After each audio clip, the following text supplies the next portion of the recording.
And hello, everybody, and welcome to our daily look at the numbers, COVID by the numbers. Alongside me, Garrett Archer. I'm Steve Irvin, filling in for Katie Rammel, and I have to confess that I sit pretty close to Katie most days, still well over 6 feet away, but I generally listen in on some of these things, and Katie follows this a lot more than I do. And so thankfully we have Garrett Archer along, who spends the entire day with the numbers here to sort of sort through the numbers. And Garrett, looking at some of the numbers today, let's get right into it.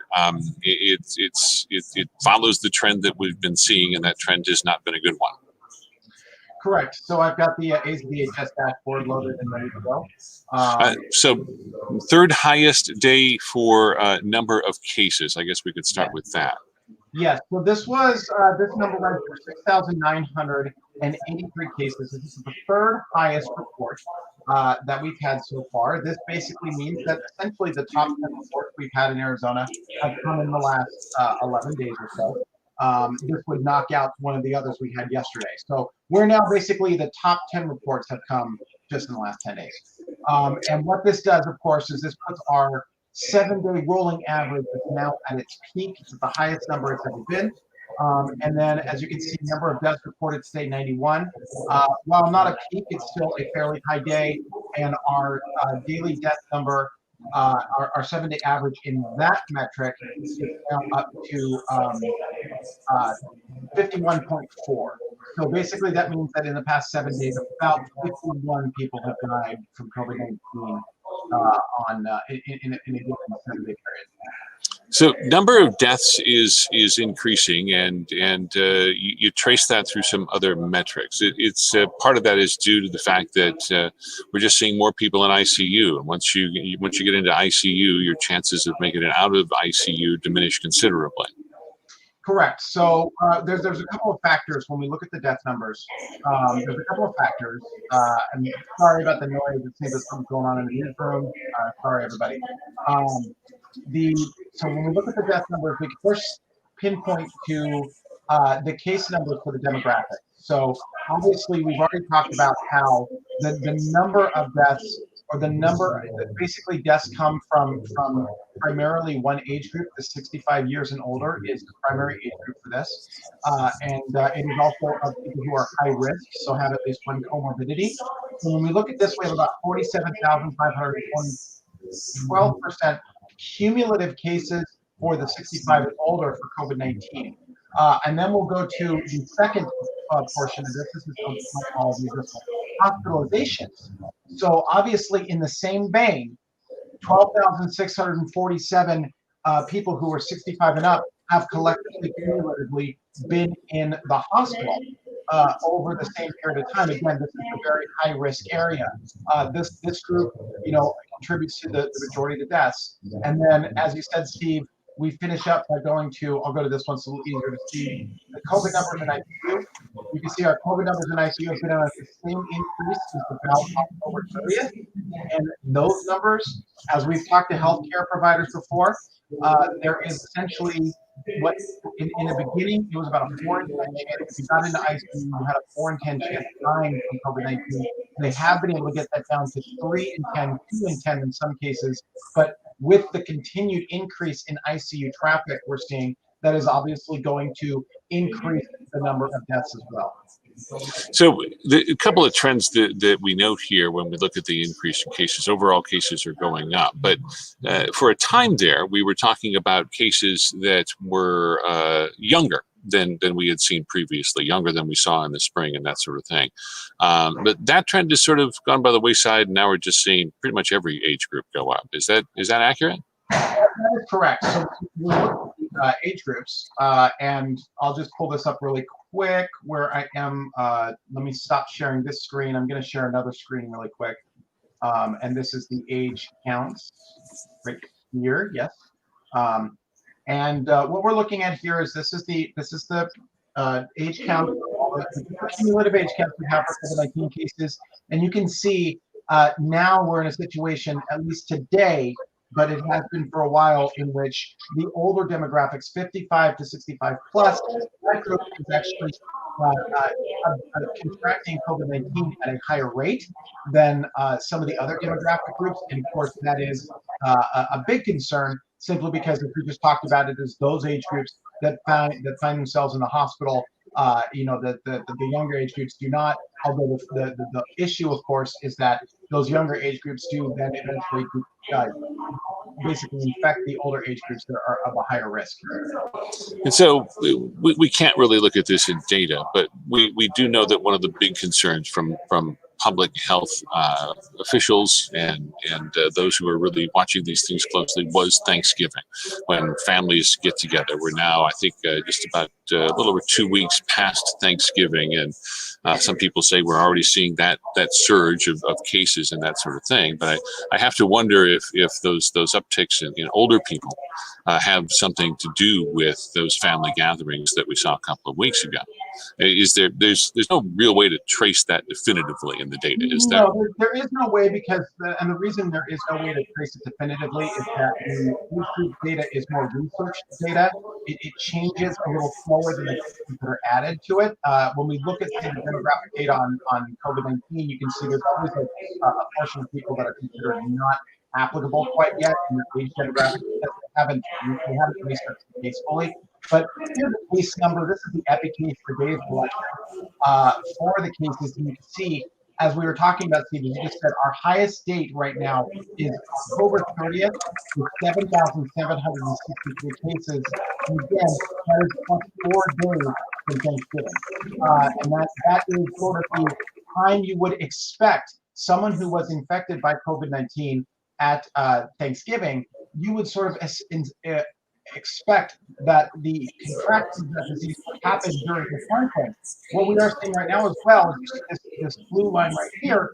This is December 7th, and right now this particular line is on track to actually surpass November 30th at this point. As you can see, it's very low today, but over the next several days, this line right here could surpass this line, and we'll have another high case count, which is December 7th. There's some metrics are leveling out. Let's put it that way. We've seen a slight downturn in positivity rates. That's a really important metric because it really measures the spread of the virus in the community. And those positivity rates have been pretty high, approaching 1 in 5, I think, in the last couple of weeks here. But at least in the last couple of days, we've seen a slight downward trend. Is that enough to say maybe we're hitting a peak here, or is there anything else that supports that? We have had, as you can see, we have sort of this two-step motion here. We have one down here that we had a downward trend in positivity, which then corresponded with a very quick upward trend in positivity. That we were here about 19% was our peak. We're down in the low 18% at this point. As you said, the positivity rate is on a downward trend right now. However, as you can see, looking at this graph, there are times where small downward trends do occur, and then it continues back up. So really, the next couple of days, especially next Tuesday's report, is going to have a lot to do with this. So the other numbers, though, that we're seeing don't really indicate that we're going to get anywhere close to that. I guess that's what I was getting at. We're still trending upward with every other metric that we. Yeah, there's really, if we have some small indicators that we might be looking at a leveling off, but really it's way too early to tell at this point. Some of the other metrics that we need to watch closely is, and let me just get to it really quick. And this will help us tell where we are in if we are going to be seeing a downturn or not, or leveling off. One of them, of course, is COVID-19 emergency visits. And this one, we just recently had our peak right here on December 9th at 2,166 cases for emergency room visits. My apologies. And we're going to be watching this. Obviously, you can see this data is a little noisier, so it's a little harder to determine what's going on a day-by-day basis with this data. However, if we start to develop a trend here, that might be an indicator that we are going to level off, because this is a leading indicator to everything else. So on that note, how close are we to that capacity and that crisis standard of care that nobody wants to see? Well, we're getting pretty close. So as we talked about the, let me go to one more chart. It's actually from a friend of mine on Twitter. I'll use this chart because it's a very good chart. And just get to it really quick. My apologies. One moment, thank you. And then I'm going to share this. This is from a Twitter user named Jamal James, who does the same sort of tracking that I do. And you can see this is the inpatient beds. This line right here, this blue line is inpatient beds COVID patients. This yellow line is inpatient beds non-COVID patients. And then this last line here is the inpatient empty beds. And you can see how there's a convergence here on non-COVID and COVID patients here. We're about to hit this peak, but we're also getting very close to the point where there'll be more COVID-19 patients in the general acute care areas of the hospital than not. We already hit that point today in ICU, and we're looking like we're getting close to hitting that in inpatient. So basically, it looks like it's hard to tell here, but when hospitals start canceling things like elective surgeries and things like that, watching the COVID patients go up, basically, they're clearing people out who might be in the hospital but can't be in the hospital right now because they need those beds for COVID people. Correct. Yeah, there's an indication that that's happening too. We already have word that many hospitals are suspending elective surgeries or getting ready to suspend elective surgeries, and we're seeing that in the data. We're seeing that where they are managing their bed cycles, they're making sure that the COVID-19, as it goes up, it's replaced, and it's not a bed is not replaced by a non-COVID-19 patient at this point. We've been getting a few comments from folks. We'll try to work on Garrett's audio and figure out exactly why we're having a few little glitches in that audio. We did note some internet problems, I think, before we came on the air, and so we're still trying to do that and see where we are.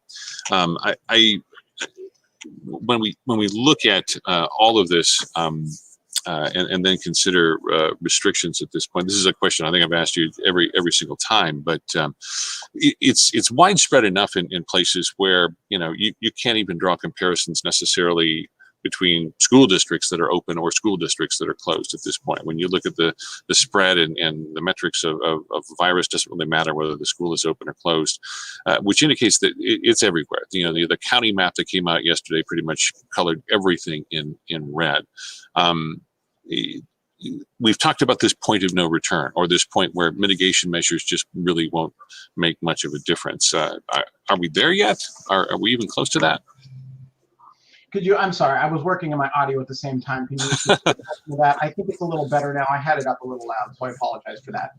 Well, the question I ask is when we see it this widespread, and the county map entirely red, is there a point where mitigation measures really won't make much of a difference, or will have such a minimal impact that it'll be weeks before we really start to see a downturn in numbers?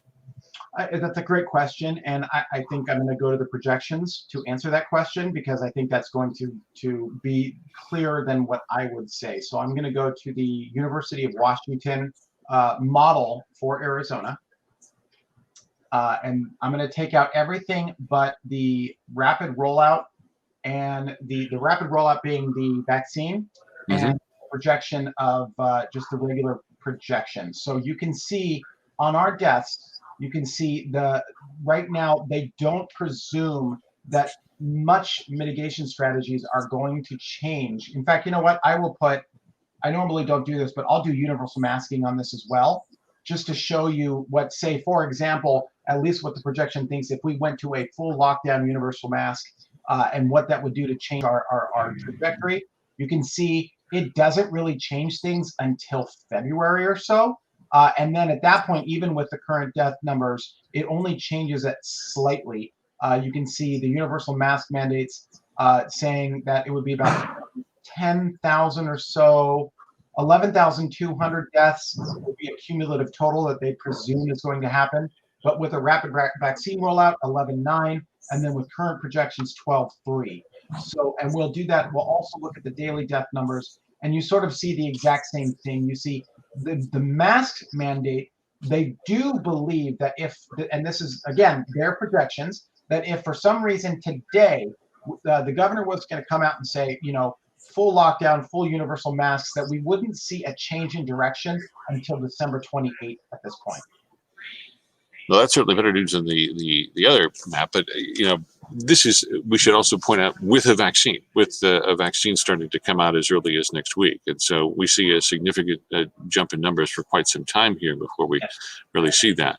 So maybe there's no point of no return. Maybe you can always at least eventually turn the numbers around. But it certainly seems like we've dug ourselves a big hole here, basically. Yeah, this one is interesting. This one right here is interesting because it is presuming right now that we are very close to our peak of estimated infections. So what this is saying is that we should be hitting our, and we'll see if this is true, it's saying that we're going to hit our peak infection date around Christmas.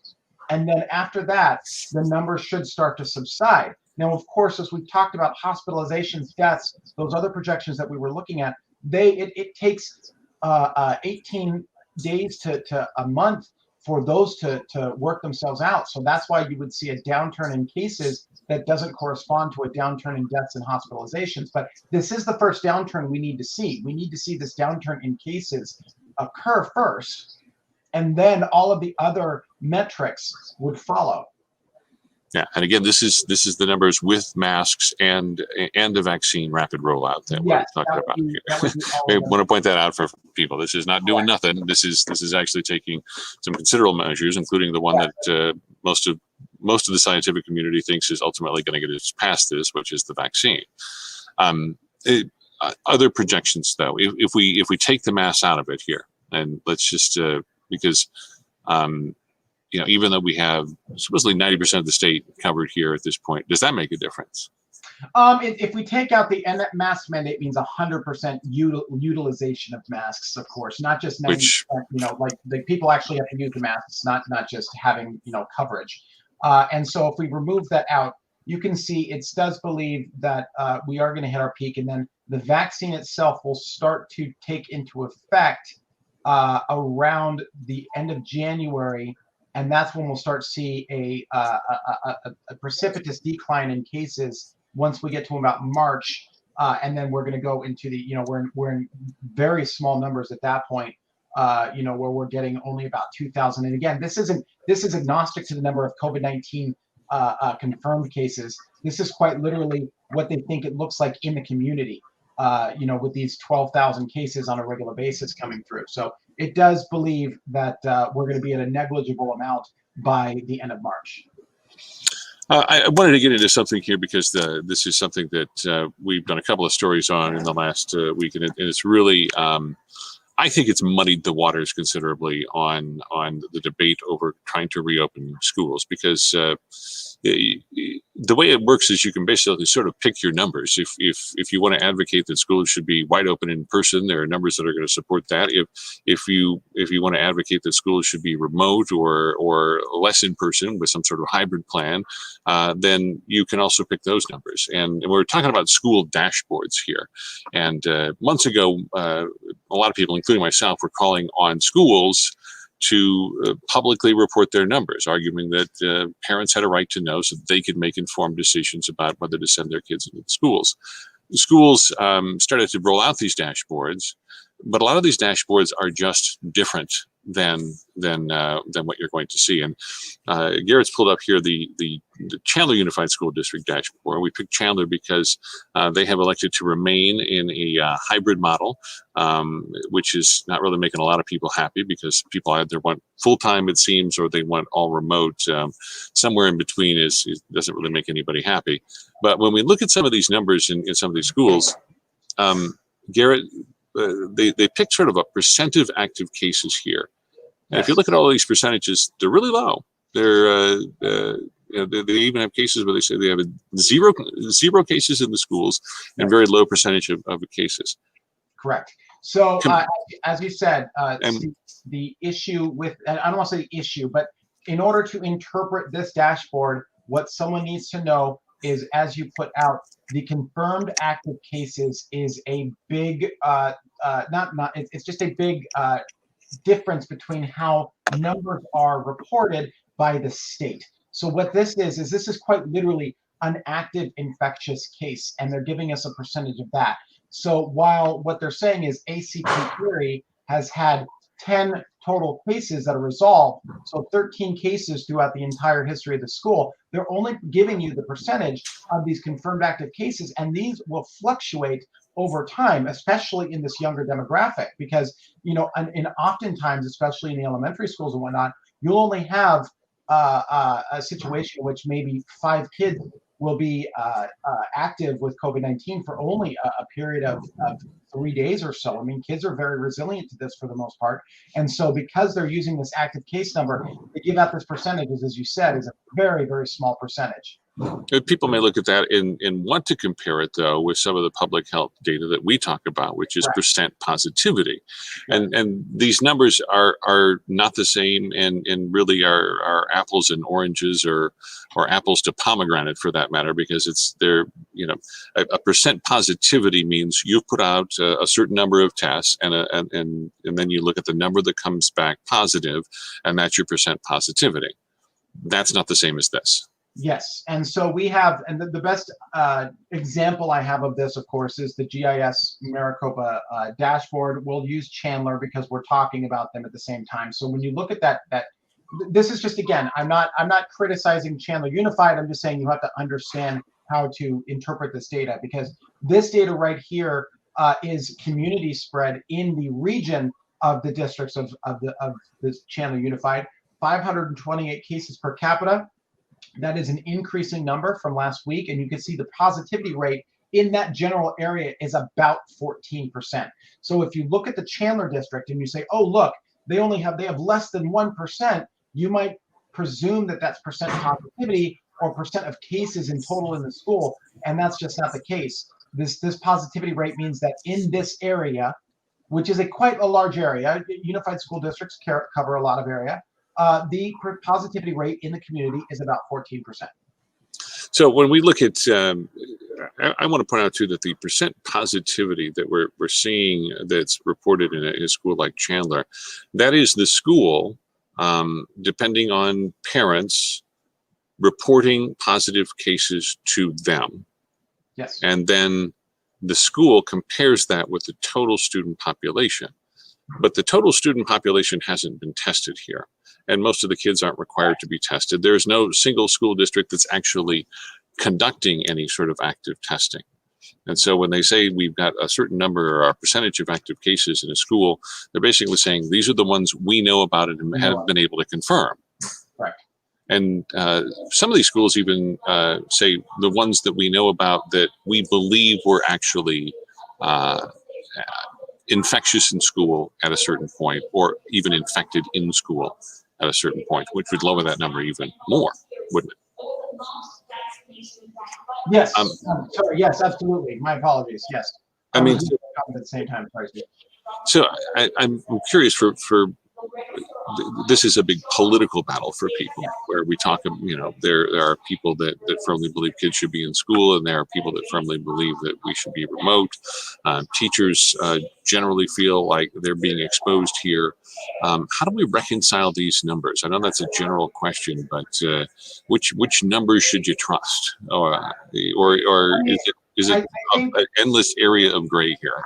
I think there's an endless area of gray, as you said, because we have said before that going to these dashboards is at least valuable to see what's going on in the schools, but you do have to point out what you just said regarding this is self-reported data, and in many ways, knowing what community spread in that area is more valuable than self-reported data. I mean, in almost all cases, that's going to be the situation.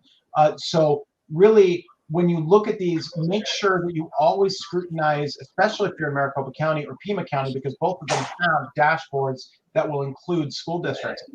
When you look at these areas, just scrutinize the community spread at the same time you look at this data, because it's always important to know what's going on in that area rather than just relying specifically on the school district information, because they're only providing active cases and they're only doing it in a self-reported basis.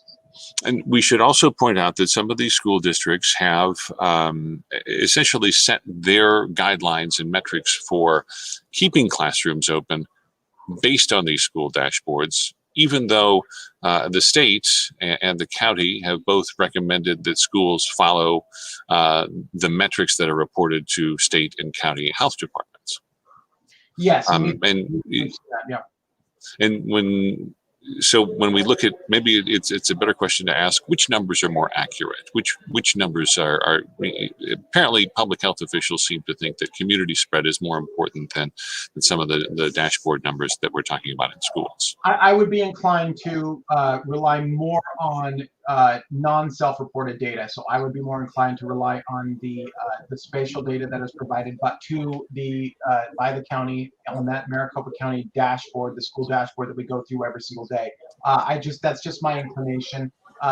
If something is self-reported, it can be a valuable asset, at least seeing what's going on in real time there. But it's I think more valuable to look at the community spread as well. There's a group called the Athena Foundation that's also raised the question about the accuracy of school dashboard data. One comparison to make, I think, is looking at the actual number of cases in a certain age group in a particular school district and sort of narrowing it down there. And what they have found is that they can look at school districts where they have in-person learning, and they can look at the number of kids between the ages of, say, 13 and 18, and the number of cases that they have in a given week, and then compare that with school dashboard data. And what they have found is that in many cases, it's hundreds of cases off. And the county data is almost always higher than the school dashboard data. Does that tell you that the school districts just generally are not getting all of the positive cases or getting them reported? Absolutely. I think that what you're kind of alluding to is they are making some statistical estimates because some of this data is not available for us to look at that age group. However, that being said, in some cases that statistical estimate is going to be more valuable because while the schools they are providing this transparency and data, but at the same time, because they are relying on parents to self-report this data, that could be an issue because of not just social stigmatisms that come with COVID-19, but also simply because people just may not want to or remember to report it to the schools. We've had a number of questions on here from people. Where's Governor Ducey on this? I'm going to go, but it's been a week, a little over a week now, a week and a couple of days, I believe, since his last briefing. And no sign from the governor's office that he's going to try to put any other mitigation measures in place. Certainly at this point, it appears that the governor is putting a lot of faith and hope, as most people are, in the vaccine and the vaccine's ability to do that. And as we've illustrated, at this point, some of those things into effect might not make an enormous difference either. There was another question on here I also saw from someone who said, what's the CDC recommend for Christmas? Correct me if I'm wrong, but they're very similar recommendations to Thanksgiving, which is basically don't do it the traditional way. Right? Yeah, they're always, right now the CDC is basically recommending that if you're going to do these holidays, that you do it within your single family unit that you have constant contact with and not to have multiple family groups together. That's the CDC recommendation. That's what I've seen. That's your answer. Yeah, and basically don't gather the family, and if you're going to do these things, do them outside as well. That's one of the things that they're going to do. I'll share that we're going to have a very small gathering. Just my son and his girlfriend coming over, and we're going to be outside and stay socially distanced the whole time. That's the best we can do in these cases. So that's that recommendation. Garrett, what else am I missing here? Things that we should be watching and paying attention to, especially going into the weekend and next week. I'm looking for, let's see, I'm going through the AZDHS's. Just to share a couple of these things. The AZDHS's vaccine rollout. We'll just share a couple pages on this. This is what the AZDHS has given to us for the vaccine allocation and what it's going to look like the week of December 20th, where vaccines are going. You can see there's obviously priority that is occurring on the tribal reservation, tribal areas. But here's some of these other vaccine allocation of doses. Obviously, the majority of it going to Maricopa County, 85,000. Pima County getting about 21,000. Pinal County getting 10,000. And then all of these areas right here. These are the tribal reservation areas. Tohono O'odham. Salt River, Fort McDowell. It does appear that the Navajo Nation is not on this because it is an interstate tribe, and it is probably using the Indian Health Services for its vaccine allocation. It's not using the AZDHS. But here you can see the CDC, the Long-Term Care Facility Partnership, 37,000 or should be going into the CMS facilities. And that's sort of what our first dosing is going to look like for these 190,000 doses, the majority of which, of course, are going to healthcare workers and the most highest risk. Yeah, we hope we've answered that question. I know we've had a lot of people, but the general rule is healthcare workers, long-term care facility workers, educators, frontline workers, first responders, even people working things like grocery stores. All of them are going to be in that first wave. And if you're not in any one of those categories, you're probably looking at March or April before there's a vaccine widely available to people who aren't in those positions where they might be more apt to be exposed to the virus. So that is important as well. When we look at next week, though, I guess what else are we looking at in terms of just the growth of the virus? I mean, we are in a situation in which the most important and critical numbers that we're looking at on a daily basis are basically two things, and it's quite simple. Is we need to see a bending of the case curve, and it needs to happen as soon as possible, because that is going to impact the hospitalizations.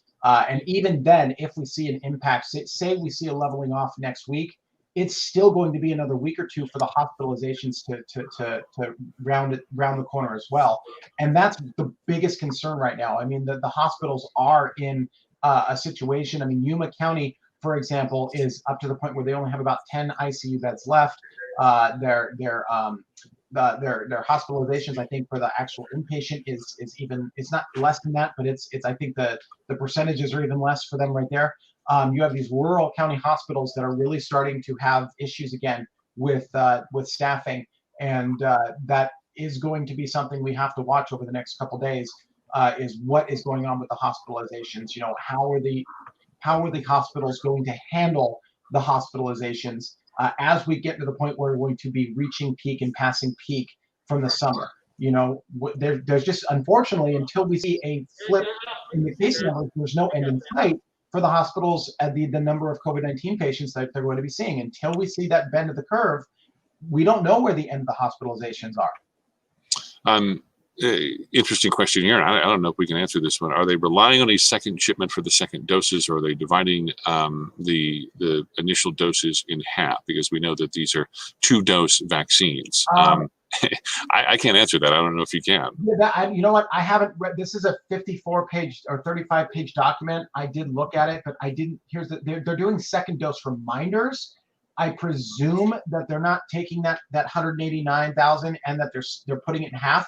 Because if you think about it, that 189,000, that's going the first week, and then they're going to be having another. I mean, we should have over 1 million doses of this thing by the end of December in the state. But a lot of those are going to be second doses, you know, because they're going to do that first 200,000, and then beginning of January, they're going to have to do that 200,000 again. They're going to have to get their second dose. So, you know, I would presume that that's just basically in accordance with what they have.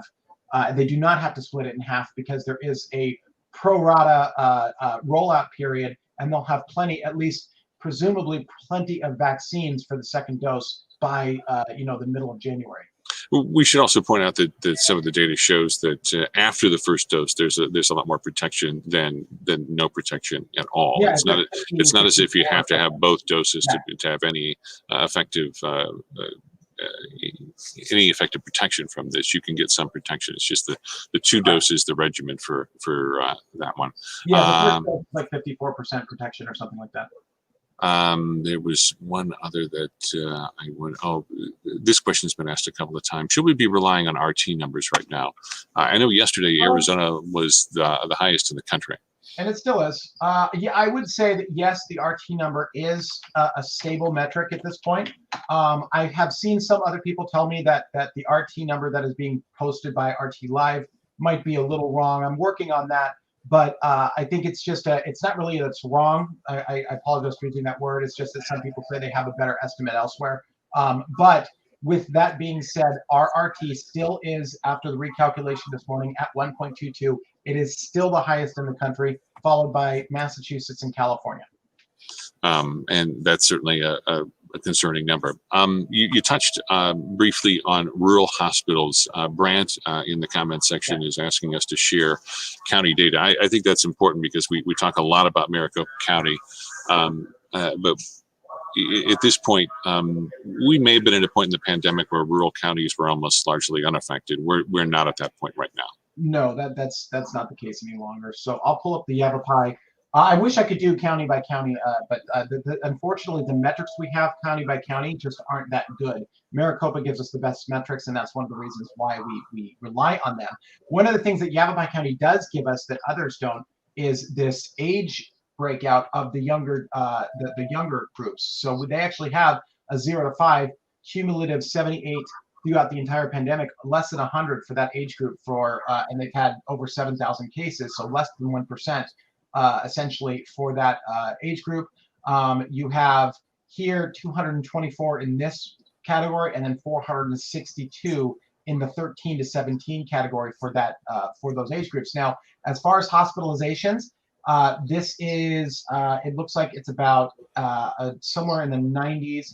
I'm trying to pull it up, the number I have for this, and because I wanted to see where it was. I think this is getting close to the top for Yavapai, but they do have sometimes, they're not at peak yet in Yavapai. They still have they still have some room compared to where they were in their peak in July. Other rural counties, I know you can't go county by county here, but general overview of some of these other counties that we've looked at. Yavapai, Coconino still have some good sized cities in them. When we look at some of the truly rural counties, are they feeling the effects as well? Yeah, or are they bring something up here? One of the things that we touch on is that some of these hospitals can become overwhelmed, but the hospitals in these places are much smaller, and there just aren't the number of ICU beds that might be available in the county. Correct. So I do have something I could at least touch on what the per capita weekly looks like for all of the counties. A little hard to see, but I'll go through them. You can see Apache County has a precipitous decline of cases. And this is up to December 6th, which is not complete quite yet, but you can still see a decline even in the week prior. Arizona is not a county, obviously. Cochise did have a very bad week last week. Coconino is the same thing. It had basically double the amount of cases last week. Gila in the 600s as well last week. Graham County has actually a decline of cases. Greenlee does not. La Paz does not. La Paz is about double as well. Maricopa County is an increase. Mojave County is an increase. Navajo County is an increase into the 600s. Pima County increase in the 600s. Pinal into the 500s. Santa Cruz into the 900s per capita for the week. Yavapai 500, and Yuma County in the thousands. So obviously, when you look at this, Yuma County is by far the most per capita impacted last week of any county. Yeah, and we're certainly seeing that on those hospital numbers in Yuma County as well. So mask up, folks, and stay home if you don't have to be anywhere, because we're going to be looking into some continuing numbers and some growing numbers as we get through this. Anything else to add here before we wrap it up here? We've only got about a minute and a half or so, but the general message is numbers are continuing to go up. And other than that slight downtick in percent positivity, which may be a little bit of an anomaly, no real reason to believe that this is going to subside anytime soon. And even when it does, we generally don't know about it for a few days. Correct, and that's exactly right. The one number that we're going to be looking for this weekend happens on Sunday. It's the recalculation of the COVID-like illness syndromic surveillance that happens on Sunday morning, and we do expect that to go up. And pardon me, there is a chance that we're going to see next Thursday more counties going into the substantial range for transmission, simply because they've already well exceeded the other two metrics, per capita and positivity rate, but the CLI has been under 10%, and we will have some other counties and some other places that are going to move into a over 10% CLI next week. And when those three metrics all find themselves in the red, that also triggers what at least the state says schools should definitely be going back to a virtual learning model there. That's what their guidelines say. Although those guidelines aren't binding to school districts, and some districts may not want to follow them, but nonetheless, that's what the state is going to be recommending if that CLI number hits above 10%. Garrett, as always, I appreciate you spending some time with us and going through some of the numbers. I wish we had better news for people, but in the meantime, we appreciate all of your questions, and make sure you get a hold of us if you want to know anything else. Thanks again.